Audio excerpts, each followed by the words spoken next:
Welcome back to another episode on Oak and Rock Fatherhood. As always, I'm your host, Zachary Small, joined by Anthony Migliorino. Anthony, what's going on, brother? What's up, Zach? How we doing tonight? Oh, man, I'm ready to go. I like these live sessions. Today, we have a special guest. We have Alex Hatch. She is joining us from the YouTube channel, The Parenting Trap. I came across her work today through Anthony. Anthony had been following and said, hey, check this out. And we were pumped because all the values, all the discussions we've been having, obviously, we're two men. It's Oak and Rock Fatherhood.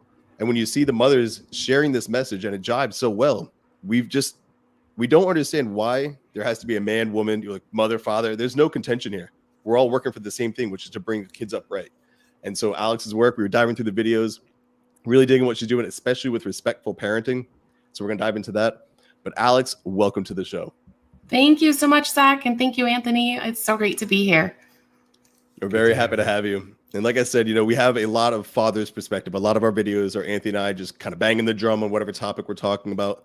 But now we've got you on here, so we get to see both sides of the house, a mother, a father, and how we can come to an agreement on what it is or what we think is one of the best ways we can help our children experience the best childhood that'll set them up to be sovereign individuals as they grow up in the world. But before we dive into that greatness, is there anything I missed? What got you started on this journey?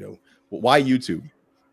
Well, YouTube is just, we're actually on all of the podcast networks, like anywhere there's a podcast. I think my sister's the one that does all the posting and all the technical work. I just show up for the recording. Perfect. We are hoping to actually start live sessions soon because I like the back and forth. And a lot of times when people ask questions, there's not an easy answer because so much relies on context. So I just want to ask them, okay, well, what about this? What about that? What have you done? What have you tried? And I can't do that now. So I think the live sessions would be better. So we're going to hopefully start that soon. And I just started it because I have two kids. My sister has two kids, one on the way now.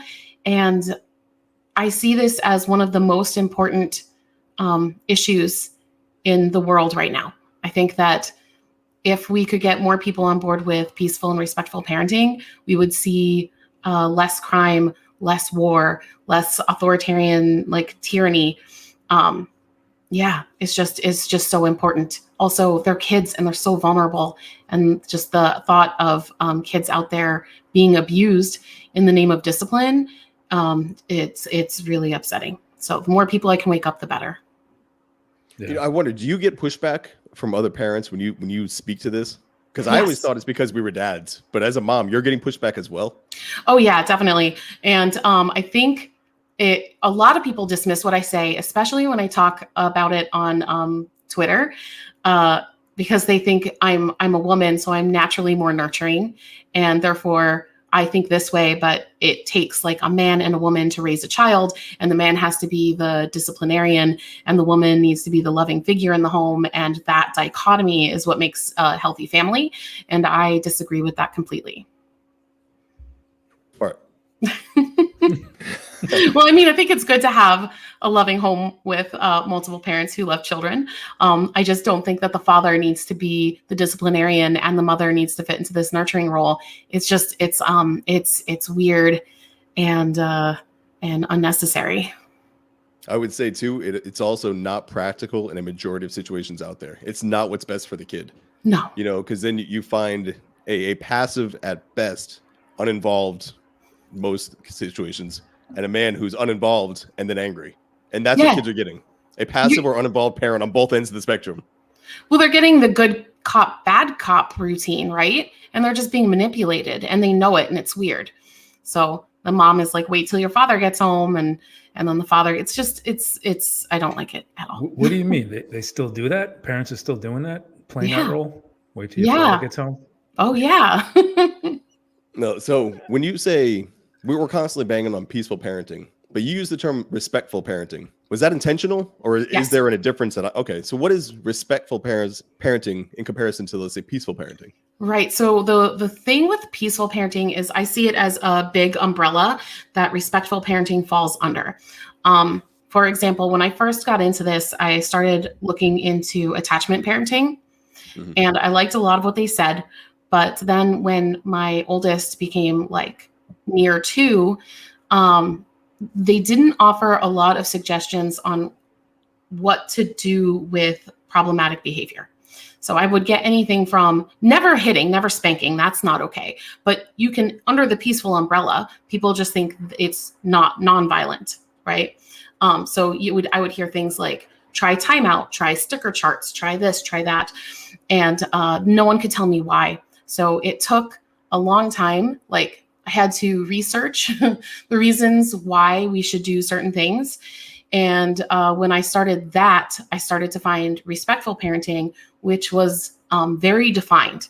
It was a more defined philosophy. So it's like, look, you treat people with respect, and we recognize children's limitations because their brains aren't fully developed yet. So we have empathy for them.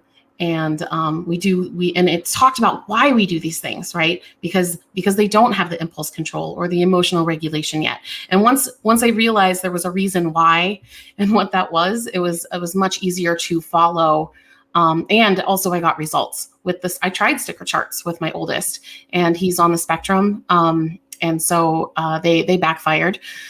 So yeah, a lot of this was just me being a parent and trying to figure out what worked and what didn't work. And so, yeah, respectful parenting, I should say that it derives from, do you know Magda Gerber and Amy Pickler? I'm sure Anthony does. Yeah, so they started RIE, which is Resources for Infant Educators. And then that kind of camp, when you take their philosophy and you logically conclude what comes of that as the kids age, because they pretty much just focused on babies and toddlers, it's respectful parenting. Yeah, I see this as almost like a transition, right? So most parents don't really know how to parent. It's something that they've never looked into. You know, they had kids and they say, all right, we're going to do what was done to us. And the moment when you develop, I guess, a conscience, right, and you start to say, hey, I want to be better, I want to improve, you remove the obvious, right? You remove the hitting, you remove the spanking, you remove the physical violence. And I think what happens, it leaves you in a position where you don't know what to do now, right? You have no other methods. So I think that's why you play this carrot and a stick game, right? Where you get into the rewards, the bribes, the sticker charts. You're just trying to condition the behavior of the child as opposed to building the character. So that's what I see a lot of peaceful parenting and even as you describe respectful parenting. It's going back to being intentional with how we raise our kids. We're building their character. We're showing them by our examples of what it means to be a good person. And we're not always imposing and inflicting, whether it's physical punishment or it's a bribe, to get them to change their behavior. But we're going to take the time now because we have these tools, right? We learn, it's a natural progression. And we want to see them develop. We want to see, I want to see my kids, well, I should change that and say I have seen my kids learn ways where they can become resilient. They can be self-motivated, self-regulated, and that increases their own self-worth. So I think once if you're new to this, it's a really difficult path. It's not easy. Because you see, like I said, you remove the hitting. Now what? Right now, what do you go to? Yeah. And I just wanted to confirm what you said. That's like the transition of the process that I see. And me and Zac, we had you on here. We want to get a woman's perspective. We want to get the mother, involved. We talk a lot about fatherhood. We talk a lot about what dad should do. So it's good to hear you come from this standpoint. As much as we think mothers are in tune to be the caregiver and the nurturer, there's a lot of mothers who don't know about this. They don't study it. They don't learn it as well. So it's great that we can join forces and we can speak about this topic openly. Yeah, I love this. And that's really true. A lot of it is just going back on habits, like what we know, what we grew up with, or yeah, that's mostly it. But the other thing is, I think parents, certainly the stay-at-home parent, often becomes overwhelmed and just resorts to whatever is going to seem to fix it in the moment. And oftentimes that's a Band-Aid and it doesn't actually help. It makes things worse. You know, I recently tried explaining that to someone, that corporal punishment is almost like an addiction. You know, the base level, what can I do? I feel bad, I need to drink alcohol. I feel bad, I need to numb it away. For some, I need to eat. You know, they have that thing it's the immediate thing they can do. And with kids, it's like, I'm stressed out. Well, if I hit them, they'll be quiet. If I plug a tablet and send them away, if I yell at them, it's a quick default. And you don't even think about, what are you doing to your kid? And when you were sharing your story, you know, I was getting that, you know, that motivation inside, because I'm like, here's another parent who's being intentional with what they're doing. You're being an intentional mother. That's incredible. That's what this is all about. I was like, hey, I want to be the best damn dad I can be. I want to be my absolute best. These are my children. This is the greatest role I'll play in another human being's life. I should study. I should research. I should read about this. You know, Anthony, he got me one time, and I was kind of joking when I said he'll know who you're talking about. He's the one who's frequently, hey, here's the book you should check out. You know, here's this thing you should check. He's the guy who's giving me all the resources. But it started when we first crossed paths. He said, you know, how many books do you have on business or fitness? And I'm like, I've got shelves of fitness books and money-making books. He's like, how many do you have on parenting? None. And I was running a blog on fatherhood, and I've never read a book about it. And I was like, oh my God, I didn't even realize. Yeah. And then now I've read like a ton, everything he's sending my way. I'm just like flying through. Yeah. But it's one of those things, you know, I found my way to this without the books or anything, but just by deciding I want to be a better dad. And for many parents, if you just started looking at this as, I just want to be better, that will put you light years ahead of most parents, because they're just, you know, parenting without ever thinking about what the hell they're doing. And so it's really cool to hear that from your angle and your story. Well, tell her what book you're reading right now. You know, right now I'm reading American Sign Language. Before that. What book was I reading? Audible. What were you listening to?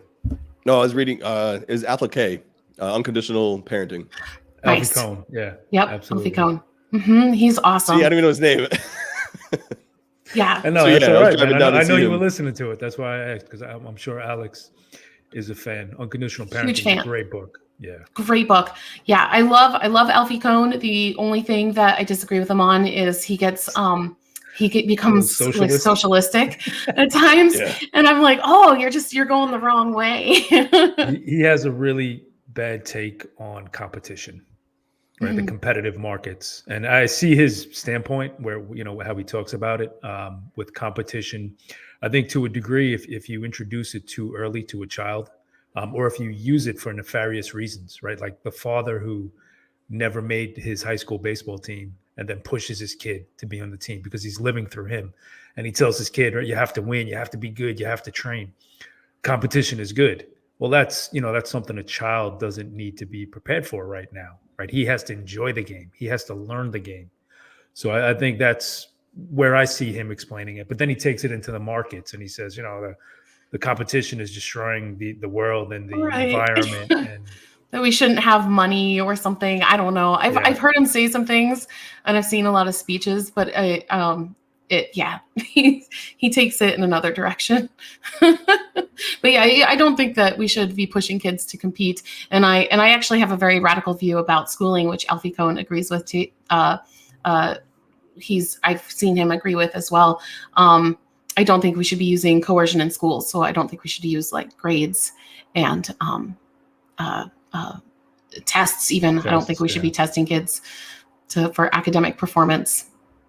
And that's not just your personal opinion. It's actually been tested, right? In Finland, and I don't think they give homework until I think after middle of high school. They don't. Same thing with tests, and they far surpass us in academics. Well, I mean in the United States. I actually have my kids enrolled in a Sudbury school, which is a democratic school. There's no grades, no tests, no homework, no teachers. There's 2 staff members. The kids vote on all of the rules, and they choose what they want to do during the day. And they have a tremendous amount of freedom coupled with responsibility. And I think that all people would thrive under those conditions. It's not just children, but children do too. You know, when people say the job of the parent is to raise a child who'll be a functional adult, and yet they don't give them any liberty to be a functional adult. And then at 18, they're like, get out of the house. And I'm just, again, it's another one of those things I cannot wrap my head around. Maybe I just have too much logic going on in here, or maybe some reasoning. But I'm like, if you want your kid to grow and learn these things, they've got to be in a position where they can flex those muscles and train them. And make small mistakes when they're 5, make small mistakes when they're 7, when they're 15 in school and whatnot. So that way they don't make big mistakes. Like a lot of, I want to say kids, but young adults, when they're put out into the world, they don't know what to do. They don't know what an adult is, you know? And one of the things I was wondering your take on this, Jimmy G, he's a longtime follower, good friend, met him multiple times, awesome dude. He says it's about teaching our kids through our parenting style to go with negotiation rather than confrontation. So is negotiation something you use with your children as you're going through? Yeah, awesome. Absolutely. Yeah. I mean, because it's a collaboration. I see parenting, I see all loving relationships as respectful collaboration. So we're all living under the same roof and we need to get along. And so if there's a problem that comes up, then we need to work together to solve that problem. You know, I want to bring something else up. People will jump on Elon Musk. He's the greatest dude in the world. He's going to change it. He's the billionaire we'd all be, right? He sent his kids to a school. I don't know if he created it. I think it's Ad Astra, but it might be something else, whatever. They go to this school, and as you were saying, there's no grades.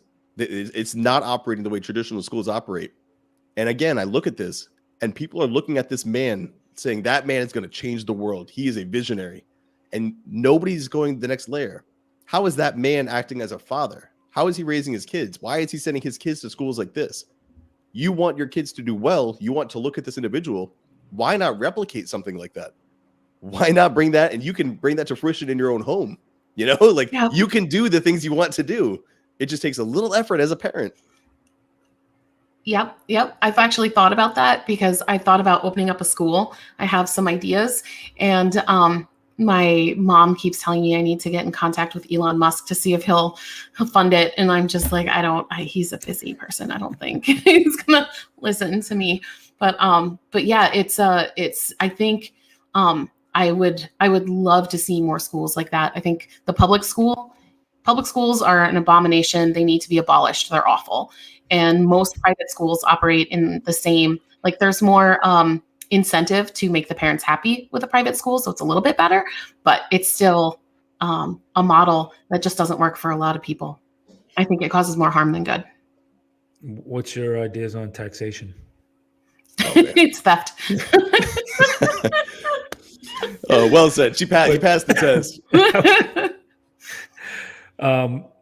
No, and I think, you know, we can probably pick apart the system, the government, everything they do wrong. We could probably have a 3-hour discussion on that easy.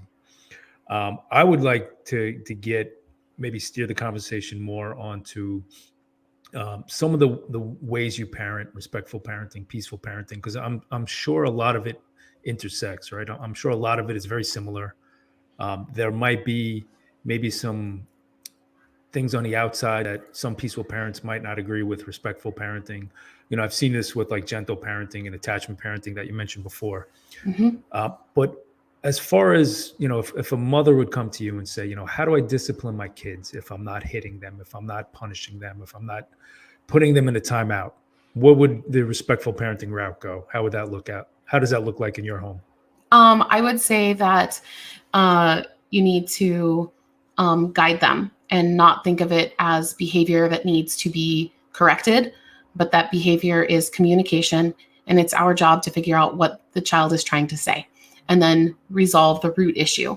And then I do that through empathy, love, collaboration, and respectful communication.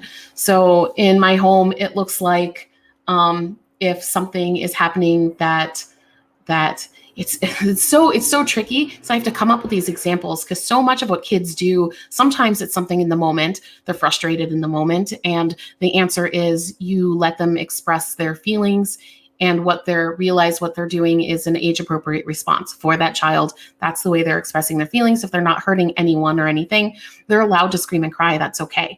I feel like a lot of peaceful parents, and I don't think you guys are this way. Zac, I just started following you on Twitter, but Anthony, I've been following you for a while, and everything I see you say, I agree with. So I think you're just doing respectful parenting, but not calling it respectful parenting. And to be fair, I kind of just made that up. There's not. I think peaceful parenting sounds more manly. That's why I went with it. Very strong. The problem is so many. Is that alliteration? Well, there is people talk about peaceful parenting, and so many peaceful parents use things like rewards, right? Mm-hmm. Or other manipulative tactics that I disagree with. So I wanted a different word. So that's the biggest difference. But yeah, like recognizing a child is needing some space emotionally and just letting them work it out versus them being destructive and needing to actually physically intervene, but doing it in an empathetic, loving way. Well, that's so the thing, really though. different. You know, these kids, not the kids, the parents, I think they view the child as an extension of themselves, not an individual. And so when a child's an individual, you're like, you feel bad. And I've had bad days. You have bad days. But when the parents like, I will tell you what you feel. I'll tell you if you're happy or sad. Like I will let you know what you, and that's where I see a lot of these issues is they don't even give the kid that individual nature. Yes. How many parents are in a public setting and then their kid starts acting up and the parent feels embarrassed?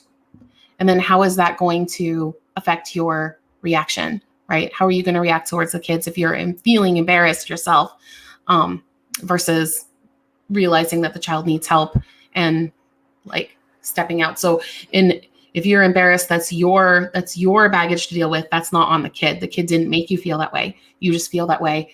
And yeah, I think that's totally right. You need to look at the child as an individual and kind of meet them where they're at and realize that they don't have the same abilities that we have, and not just that they're incapable of it because their brains aren't developed, but also that we expect more out of kids in some ways, because most adults will give ourselves grace or our friends grace if they come home and they do something and they blow up and they're like, oh, sorry, man, I just had a really bad day. This thing happened at work, whatever it was. Whereas kids, when they come home and they blow up, it's suddenly never do that. You should never do that. This is disrespectful. So I think a lot of times we just expect even more out of kids, which is crazy because they're not even capable of doing what we can do. So why do you think so many parents have such a strong disconnect from that statement you just made, which I think is excellent, 100% accurate? I agree.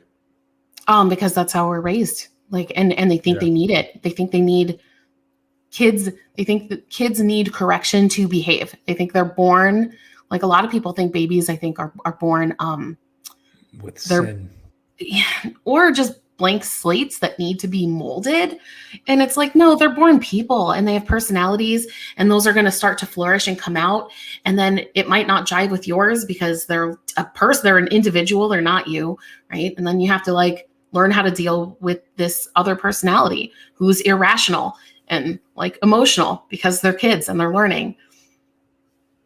And it's so important that in that, when they have those blowups, if you can't meet them where they are, then they try to hide it or repress it. And then that leads to a whole host of issues.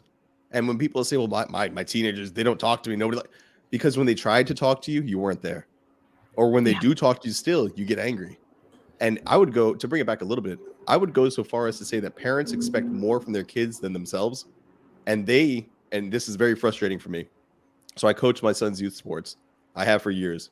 And throughout the years, I've seen a lot of parents who will never get up and play catch with their kid. They won't go out and do anything with their child. But then they're mad when their child is not performing to the highest standard. Why aren't you running faster? Why aren't you doing this? And I look at him, and it takes everything in me to not just grab the guy and be like, you run, man. You show them what that looks like. You work out with them. These kids are busting their butts out here, and you're barking at them when they're at home plate. Pick your bat up, put your hands back, step here. Let the kid enjoy their sport, but then they hate it because the parents have this pressure on them that the parent is not even getting themselves. And like I share with my kids all the time.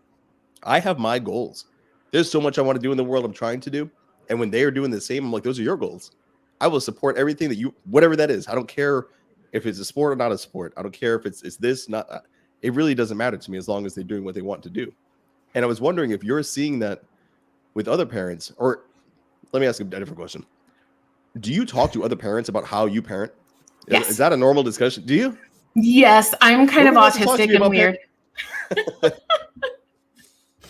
I normally wait until a parent approaches me and says something like, wow, I really like the way you talk to your kids, right? And so if someone does that, I go, oh, here's a window, here's an opportunity. And then I strike up a conversation.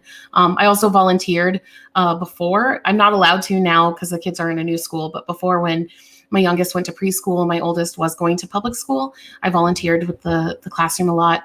And a lot of parents would ask me, mostly because they saw how I dealt with their kids and other kids. And they would ask me questions, and I just give them answers. Sometimes, depending on how I'm feeling, if I hear something, if someone says something, I won't ever correct someone if they're in the middle of parenting their child and I disagree. I won't step in because that's just not my place. But if I'm in a conversation with someone and someone says something that I disagree with, like, oh, sometimes I have to impose consequences because, Susie does this or something, then sometimes I'll say, oh, well, there's another way.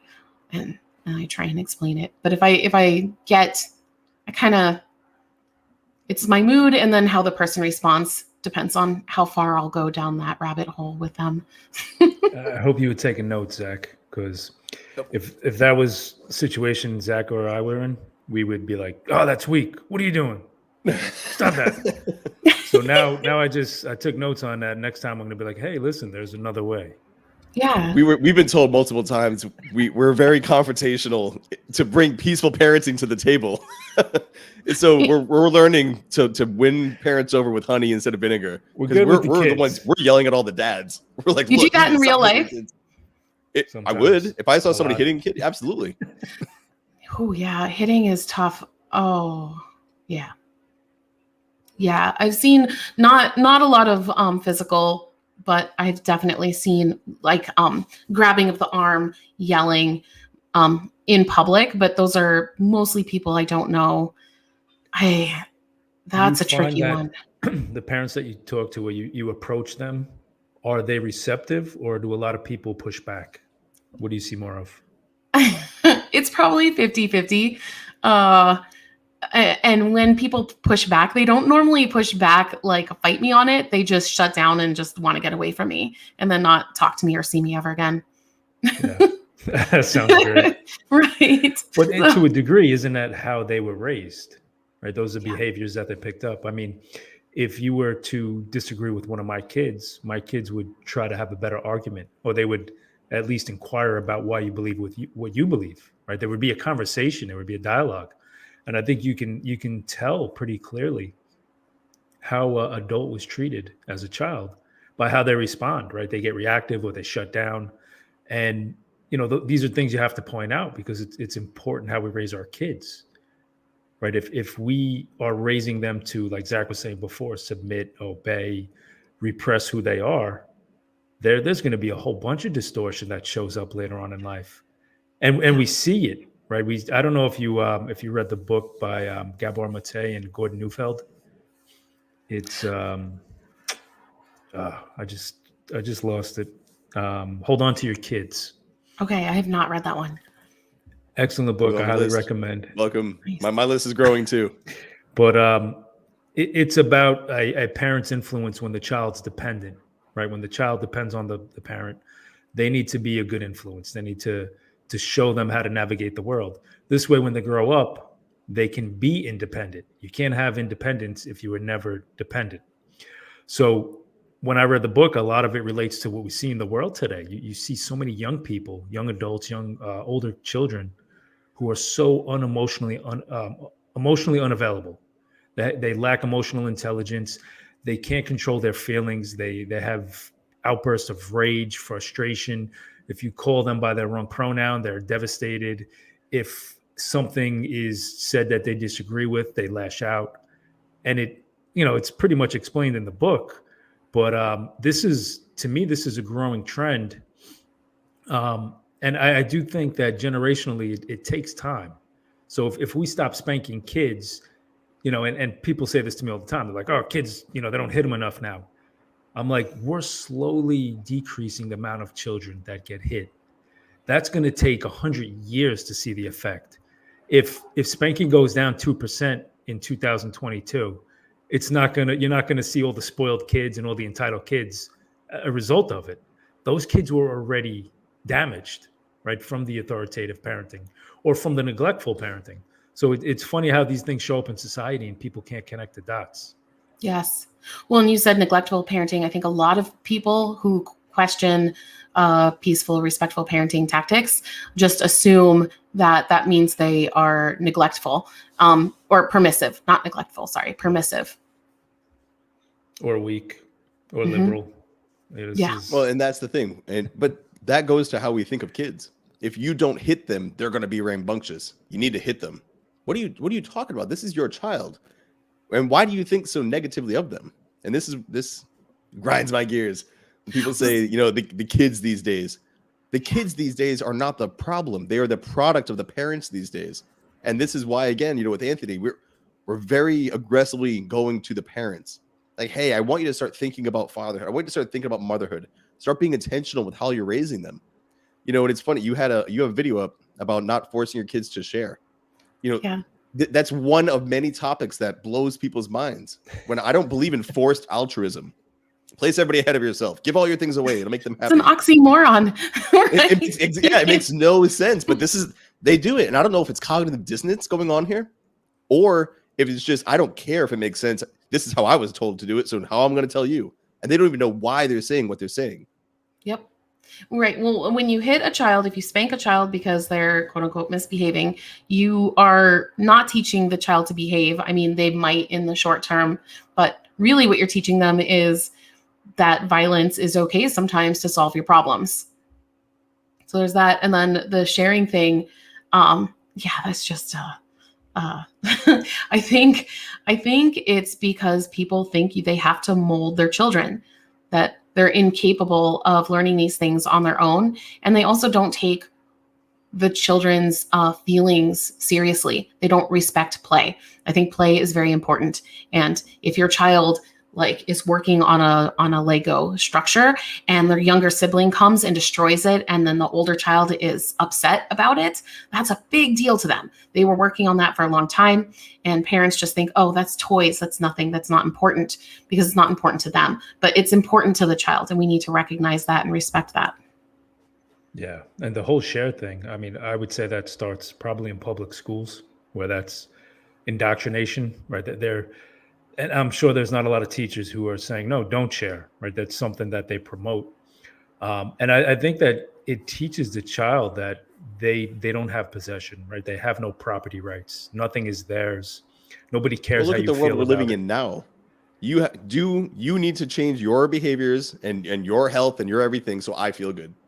And people are doing it. And that's just, and people will go to the links, and everybody knows what I'm talking about right now, but I'm trying not to get this video banned, so I'm not going to say it.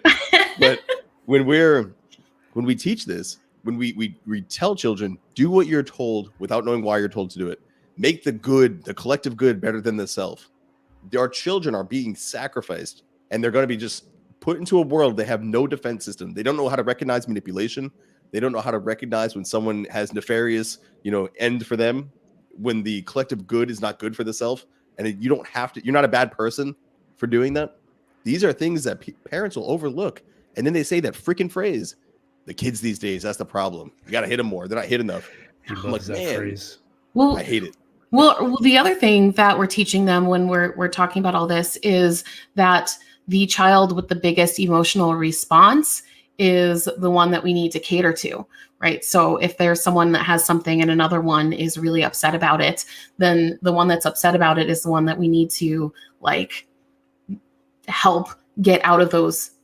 We take responsibility for their feelings, and now I need to give them this thing that I was playing with because they're suddenly it's weird. It is weird. Well, so if we go back to the parenting methods, and I'm sure you get, or I'm sure you see a lot of discrepancy with this, as far as even the attachment parenting. I'll go back to that, but there's certain behaviors that we condone as parents, and as we were talking about sharing, another thing that popped in my mind was the word "good job," where we tell kids it's good job, and we use it as a manipulation tactic, but we think that it's doing something good, right? We think we're building their self-esteem, but when you really look at it, we're just doing it so they go away, so they leave us alone. It's not meant with any intention, and I imagine this is stuff, especially coming from respectful parenting, that a lot of mothers might see you maybe as too aggressive or you too assertive. And because it's more principles based, right? Yeah. We're actually thinking about what we're doing. Yeah. Like, if we want to teach our kids that there's consequences in life, I think the best way we do that, we start by saying the way we parent has consequences, and it shows up in the real world. So it That's a goes good back to, one. yeah, it even goes back to what you were saying before about we hold kids to these higher standards than we do ourselves, right? I don't know how many times I've told other parents that I don't punish. My kids don't have consequences. I don't instill any consequences, right? I don't enforce any. And they're like, oh my God, well, your house must be crazy. It must be chaotic. Everything must be out of control. Your kids just do whatever they want. And no, because whenever there's problems, just like if I have a problem, I need to figure it out. I need to find solutions. I need to seek guidance from other people, right? There's nobody who's telling me get over it or deal with it. So you have to afford that same um, reciprocity to your kids. You have to allow when they have a problem, we can't just demand it goes away. They have to have time to contemplate, to understand, then to figure it out, right? They have to follow almost like a scientific method to get past it. Yep. Otherwise, they just fit into a box that they think mom and dad is going to see. And then that, again, that's a whole boatload of problems in the future. Yeah. Yeah. That's true. You said something earlier and I was going to respond to it and I forgot what it was. I'll let you Need think to on it. I'm going to give remember a it. shout out to Wyatt. Wyatt said it's about modeling behaviors for our kids through our interactions with our kids. Wyatt, absolutely, man. You know, my go-to phrase is they follow our example, not our advice. They follow what you do, not what you keep saying. And as a kid grows, the older they get, the more they're going to see that your words are not aligning with your actions. So it's important that as a dad, or as a parent rather, you know, you fall into this groove where the things that you say you're going to do, you do. The things you believe in, you show it. Or else you're teaching them that as an adult, you can kind of just say and do whatever you want, but you don't have to actually go out and do it. What kind of model is that for your kid? And then you start getting mad at the kid for doing the thing that you're doing. And that's extremely frustrating. And again, I wonder, and actually Jimmy had a good question, so I'll toss that out there. He said, is part of the problem having to look at how we were raised? And that may mean seeing our parents in a different light. And that maybe the way they raised us wasn't the best, even if well-intentioned. Alex, I'm going to throw that your way first. Do you think that's a big part of the issue, is kind of looking backwards to help go forward? Yeah, my pinned tweet actually talks about this. I believe that the more egregious a truth is, the harder it is for people to accept. And it is pretty hard for people to admit that their own parents did something that was abusive towards them. And it's even harder to admit that you might have done something abusive to your kids. So it is easier for people to brush it under the rug and go, I'm not liking this line of thinking. Because if you talk to people about the respectful parenting and you say, well, what about this? What about that? A lot of times people have knee-jerk reactions to it and they can't even you can play this game. It's in counseling. They do this in counseling where they're like, okay, well, just tell me what you think I am saying. Like, just tell me what you think I said.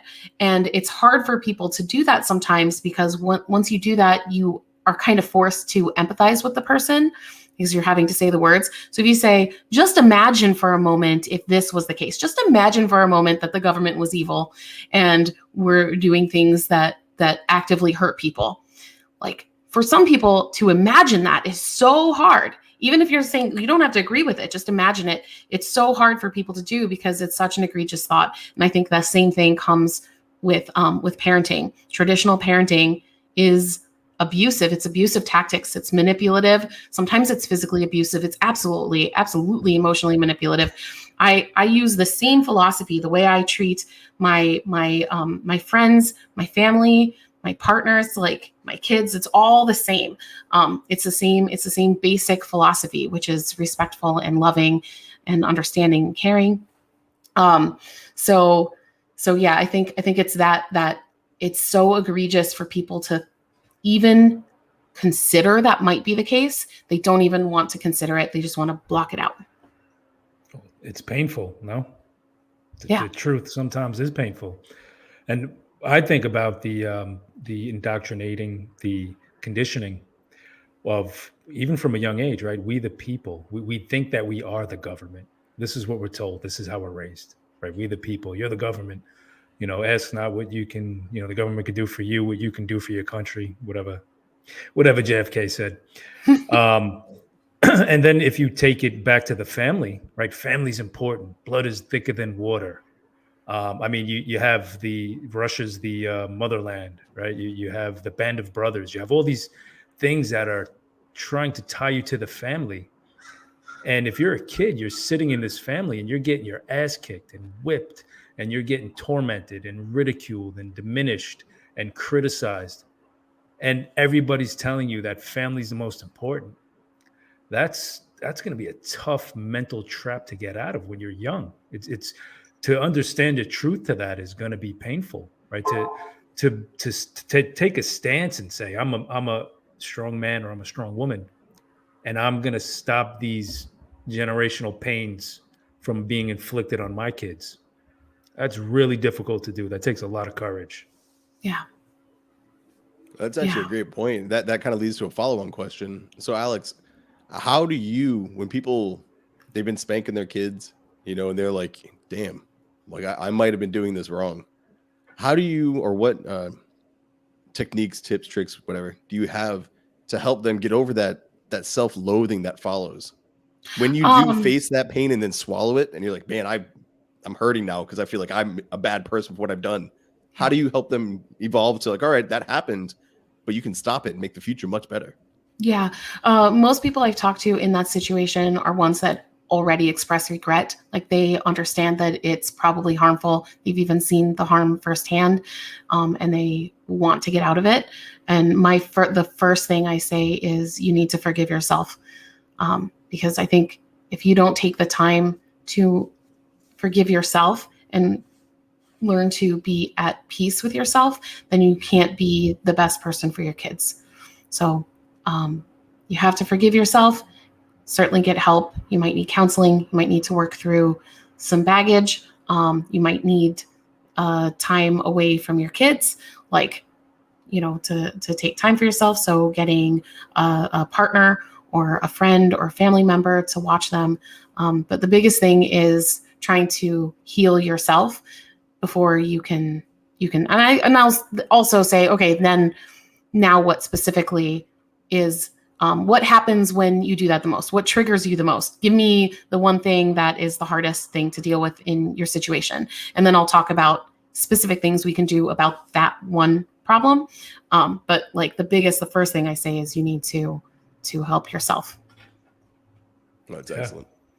Yeah. I mean, you do, to a degree, you need to love yourself. You need to treat yourself with kindness. You need to do good things for you. Otherwise, how can you lead another human being to doing those things for themselves? You can't. It's not going to work. Right. Yep. One of the I'm wondering if you see this with the mothers that you've spoken with.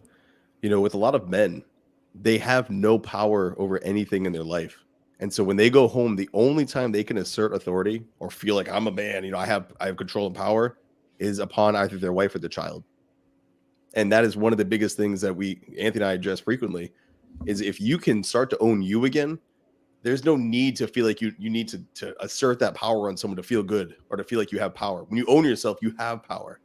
And that's why you're not taking crap from the boss all day. You find a job where you don't have to hate waking up every morning.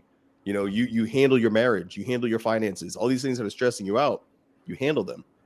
So that's something that we get a lot of dads, is a sense of power. That's just, they come in, they're supposed to be the authority, right? Well, I'll get them straight. Do you see that with the moms? Do they have that void of the kids are sort of the punching bag for them to release the frustrations that they have in themselves? I certainly talk to a lot of moms that feel that way. And it's like a lack of autonomy. Like they feel like they have to do certain things. A lot of the moms I've talked to like that are stay-at-home moms, where they feel like their husband controls the finances and they don't have a lot of freedom. So that happens sometimes. Mm-hmm. But I don't think it happens as much as what you're talking about. I mean, it would if they were working moms. Yep. Maybe. I was gonna say, and that I was thinking possibly it's the career nature of it. You know, I guess the Yeah. mom's out there, maybe she wants to come in and relax, and then stay at home mom, she's nothing else but a mom, and so she's just getting frustrated. And there's a lot to be said about, you know, we talk a lot about marriage as well. And you know, when you get married, that's not a characteristic trait. That is just a relationship status. And so when you're a parent, that doesn't mean that now is the time to kick the feet up and, you know, hang out. You've had kids and we're gonna settle down and we can just tell those kids to do all the work. No, like those kids, they're again an individual that's growing with you. You will never have that moment back. That day you had with that child at that age and that day is a one shot for all of us. And then tomorrow, my oldest is my son. He's 12. I've never raised a kid as old as he's going to be tomorrow. He's my oldest. And so to me, I'm always restarting the clock. And with that intentionality we were speaking of, you know, like, all right, I got to do it again today. You know, we got to wake up, do our thing, connect, listen. And I just wonder how many parents could change their situation overnight if they were to understand how fleeting these moments are. Like the fighting, the eggshells, the arguments, the anger, the frustration that's within the home. Just because the world is dark, the home should be filled with light. It should. And yeah, it's really sad. I'm divorced. And that was something that frustrated me with my ex is I felt like he was always chasing a dream, an idea that he had in his head that didn't exist in reality. So it was always, oh, well, when the kids are older, when the kids are this, when the kids are that, when this happens, when that happens, when I get that job, when we move to this house, when I get that car. Like it was always this idea of what he thought a family should be, but it just wasn't. And there was never this acceptance of the now. Like, okay, well, we're not that right now. So like, can we live here right now? And I think a lot of people fall into that trap. Do you think that's exacerbated by social media? It's not really new tech, but it's very heavy tech now that I didn't have coming up. You know, I think I started on Facebook when I was 24. Oh yeah, for sure. For sure. The kids make it worse because people, again, take it personally and they see them as an extension of themselves. So when their kids are doing something and out in public or with witnesses, a lot of times parents then feel responsibility to act even harsher because they want to look like they're doing, you know, they want to look like they're doing the right thing or look like they're trying. More so than actually being in the moment and dealing with the kid, like who's in front of them. I think they're more concerned about what other people are thinking than what the child needs. I just had a wicked depressing thought, and I'm going to share it so you guys feel miserable too. And I'm not sitting here by myself with this. I was thinking about, like, imagine being the kid though. You're expected. So the neighbor's little Timmy gets a trophy. Oh, look at that kid's doing. The parents are like, you need to get a trophy. You need to push hard. We're going to go and do whatever sport. At the same time, you know, and this goes, is it Alfie Cohn? I want to make sure I get the name right. Alfie Cohn. Yeah. He says, and this tripped me out. He's like, you know, when people talk about, oh, you have good kids, what they mean is your kids are quiet and I don't hear them or see them. And when I heard that, I stopped the tape and I was like, damn, that's a lot of kids' lives. Be quiet. I don't want to see you. Stay out of my way. Win trophies so I can show you off to the internet. They want to appear to have a healthy relationship instead of ever considering to actualize a healthy relationship. Yeah. That is fucked up. It is. That is horrible. But that is how a lot of people act in other aspects of their lives too, right? Like how many people have to clean their house. Like most people clean their house before they have guests, but to many, it's like there's this image, not you. There's this image that is more important than the reality, and they feel fearful of people seeing their reality. Yeah, no, 100%, and it's a sad thing when you do, you know, you have friends and you see how they mistreat their kids, and going back to speaking up or saying something, right? There's always our role in bettering society. So when you do, I don't want to say when you see something, say something, but when situations do come up, I think there's a way, there's a meaning to it that we have to come across. And, you know, I've been in that situation before where I've been with friends and other fathers, and they're really mistreating their kids, whether it's a physical hit or it's yelling and screaming. And I have to look at them and be like, "Hey, man, what are you doing? Why is this your chosen method on how you speak to your kids, how you interact with them?" And 10 times out of 10, they don't have an answer.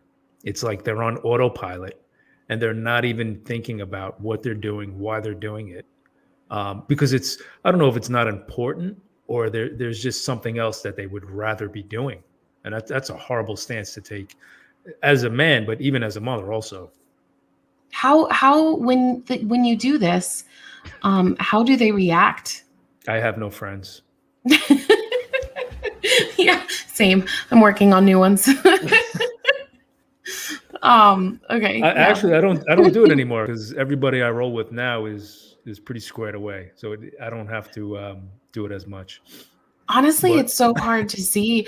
I've fallen out with friends who parent in a way that I can't stomach because it's too hard for me to watch, and also I didn't want to expose my kids to it. yeah, That's the absolutely. bigger aspect of it. 100%. That second part, there have been a few parents where I'm just like, I can feel that knot, my throat's closing. I'm like, I'm getting really frustrated here. That Yeah. wasn't as bad as my son and my daughter are seeing this. And that's what I was like over the edge. That was the final thing, is they should not be around this. This is not good for them. This is not good for them to see. They should never think this is normal. This is not okay. And you know what? We don't need to be around this. Yes. Change the word kid with wife and see how much different that conversation is.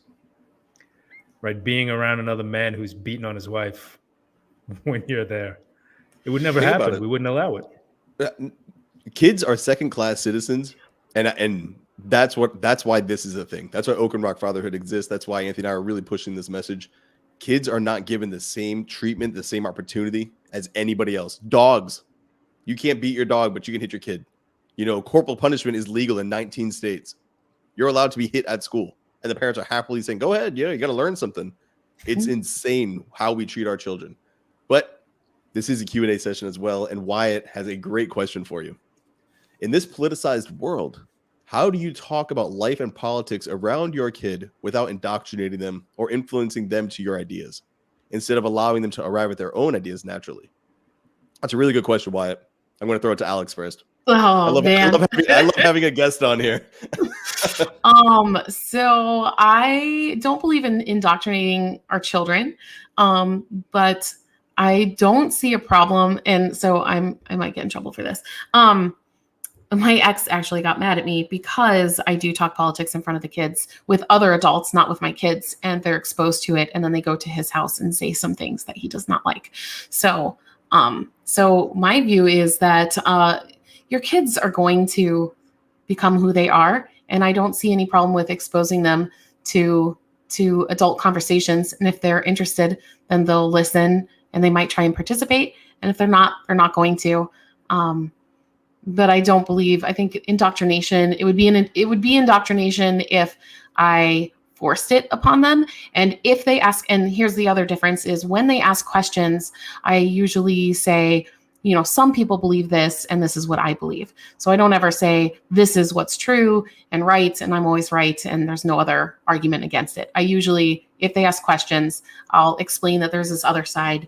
And then sometimes I'll even say, what do you think? No, that's excellent. I take a very similar approach. So Wyatt, when I said that I speak to my children the way I would speak to these two, it's real. If my kids ask me about COVID, vaccinations, politics, what's happening in the world, I would just explain it to them. I keep it age appropriate, but I give them the facts. But like some of the words I'll use might change depending on it's my son or my daughter, and when they're 15 versus 12 and 9, things will change there. But I'm just honest with them. This is me. But I'll take it a step further. With the politicized world, you also said talking life. I share with my kids when I struggle. I share with them when I fail, and I tell them things that a lot of parents don't tell their kids. But here's the reason why. When I slip, when I make a mistake, when I miss the mark, I'm like, hey guys, I was really trying for this workout. I went too hard and I got a hernia. That's a recent example where I just explained to them, like, no, I made a mistake. Nothing happened to me. I did the wrong thing. I pushed myself further. And I explained also, but this is why you need to follow your program and then take that little situation and apply it to literally every aspect of life. Whenever I fail, I talk to my kids about it because I don't want them to grow up thinking that their father or their mother was perfect. I don't ever want them to think we have the perfect marriage. I don't want them to think we have the perfect life situation and that we're always on, because they'll grow up to be an adult. And anytime they fail, they're going to think I'm not as good as my dad was. He was a perfect man. I am never going to be that good. And all of a sudden they're getting down on themselves for being a human being. For being a human who makes mistakes, who slips, who misses the mark. A child should never feel bad about that. My daughter came back. She almost failed. She got like a 72 in a test. And she's like, oh, because they've been crushing it all year long. And I was like, it's all good. Whatever. It was a rough one. It got you. Like, I'm the worst parent for public school. We didn't want a public school. We homeschooled last year. The kids wanted to go because we just moved to North Carolina. She wanted to meet, or they both wanted to meet friends. I'm like, cool. Like, you choose. We're going to supplement a little bit at home, but go ahead. I don't care. When they say like their teachers, like, oh, I didn't do well on this thing. I'm like, well, how'd your teacher do today? Is anybody tracking them? Do they get like these points or whatever? No. All right. So I'll track them. And when I give them a score, then I'll care about the score they give you, so that's kind of how we handle that. But back to my points on just perfection. When you're real with your kids, they learn reality. They don't grow up in a weird bubble. They don't grow up with these weird complexes. They see that you're a man and they understand that, hey, when I grow up as an adult, I've got to continue to push myself. I've got to continue to go and do my things. And if I fall, that's not the end of the world. I fall, I pick myself back up, and I keep moving forward. Yeah. Well, kids who are raised to be perfectionists, they actually stop taking risks because they don't want to fail. So they their growth hinders tremendously.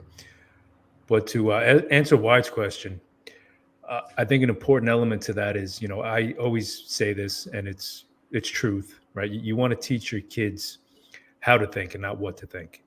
And I think if that's how you raise them, it doesn't matter what you talk to them about, right? Your influence is going to be set before that, right? I want my kids to know if I'm crazy, and I don't want to hide that from them.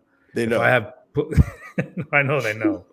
But if I have political views or there's something that's different from the norm, I'm not hiding it. I want them to see what level of crazy I'm at, right? I want them to understand that people have different opinions and different views. And we talk about why I think the way I do, why I believe what I believe. So nothing's hidden. And I think when you start to hide things, that's more of you're not doing it to save your child. You're doing it because you are not certain, you're unsure, you're insecure about what it is you believe, right? Why wouldn't you want to share what you believe or what you think or your life with your kids? Why would that be something you want to avoid? And if it is, you need to dig deep and you need to figure out, hey, maybe what I'm believing is not, if it's not good enough to share with my kids, maybe I need to find something else to believe in. That's a solid response, man. And so we've hit a few questions, had a solid discussion. One thing I want to spin it to before we start to wrap this one up is advice for those who have listened and they're entertaining the idea. They're like, hey, I really like what you three are saying. Alex, when people come on here, we try to leave immediately applicable tips. Things like, hey, just stop the hitting and find something else. Or, DM us, we'll give you some tips, tricks, to kind of see yourself through it. What would you say are a few of the quick pieces of advice? Anybody listening right now who's like, I'm on the fence, I'm ready to go, I'm digging what you're saying, I want my home to be better. What would you say to them? Oh, that's a big one. Yeah, take your time. I mean, the first thing that comes to mind is empathy. So, I think the biggest thing you can do if you want to start to turn things around is to stop and empathize with the child. Literally stop and go, okay, what are they experiencing right now? And you don't have to agree with it. You don't have to think it's rational or even right or wrong. Don't make those judgments. Just go, okay, if I were my child right now, what would they say? Because I do this all the time. I'll think like, okay, well, this is my point of view, but they would say this, and I play devil's advocate, right? So do that, but do that for your child in your head, and your response is going to be way, way different than if you just react. So just take a moment, think about what they're experiencing, why they're experiencing it. Don't make judgments about whether it's right or wrong, and just put yourself in their shoes for a minute. So that was for mothers, though, right? Because we know fathers are highly empathetic. Did you say respond, don't react? I don't know. I think I you said, did. okay. So I don't know if that was good. That's one of our go-to phrases. Like, look, you don't react to how your child's acting. You don't react to these things. You come up with a response because you're an adult. And as soon as you said that, I was like, wait a minute, that wasn't Anthony. So look, if a bunch of parents who are coming together and have great relationships with their kids and they're doing these things are all saying the same thing, maybe you should try it. You know, there's nothing that will hurt trying to be a better parent to your child, being more intentional with how you interact with your child. You know, and again, this is for mothers and fathers. You know, Anthony and I are coming at it from the dads, but you have Alex right now saying the same thing we've been saying. This is for mothers too. And so, Alex, for those who might feel more comfortable talking to you or they like your message, they just want to follow, I have a link to your YouTube in the description below. And then I got a little blurb right there to check it out. It's called Parenting Trap. A lot of great content. I'll be diving back into it later and then tomorrow.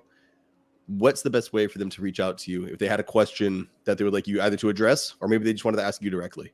Ooh. Okay. Shoot. I forget the email address. My sister set it up. She responds to emails. I think it's on our channel description. It is. I'm going to bring it up right now. Oh, sweet. And then my Twitter handle, I answer a lot of questions on there, and I like to get in discussions and debates there. I'm at Alexandria Hatch on Twitter. And you can find me, Alex Hatch. If you just Google me, you can find me. I'm not really on Facebook much at all, but I am on Twitter. And then my sister checks the Parenting Trap email address, which is right there. Because that's it. Questions. Send questions to questions@parentingtrap.com. Perfect. That's the email. I'll be sure once we wrap this one up, I'll get your Twitter on there as well, so they can send the link there. I just want to thank you for your time. You know, I know you're busy. You've got a lot going on, and it's cool to have a normal conversation with another human being besides Anthony about parenting, about raising kids. You know, and it's cool. You know, we had Lilia Schott on here. She's big into like synergy parenting. Yeah. So she's awesome. So you're the second lady to come on here, and it's just cool that we can have this conversation. It's not just a dad thing; it's a parent thing. And I love to have this conversation with men and women because it shows we're not pitted against each other. We're on the same team, which is Team Kid. It's also not a parenting thing or a man or woman thing. It's a how you treat people thing. So I treat my kids the same way I treat other people's kids, and I treat other people. I'm just respectful and kind. It's almost like just being a good person will make you a good parent, person, individual, man, woman. Just be a good. All right. Thank you for everybody time, that Alex. tuned in. Yes, Alex, thank you very much. Thank you. Everybody that tuned in, thank you very much. Check the links below. Check Alex out. Check her content out. This has been another episode on Oak and Rock Fatherhood. You'll catch us. The next video is going to be this Friday. We've got a good one. It's when I was down there in South Carolina talking to Anthony, so you get to see us both in the same screen. But you guys have a great night. Thanks for tuning in. Stay well.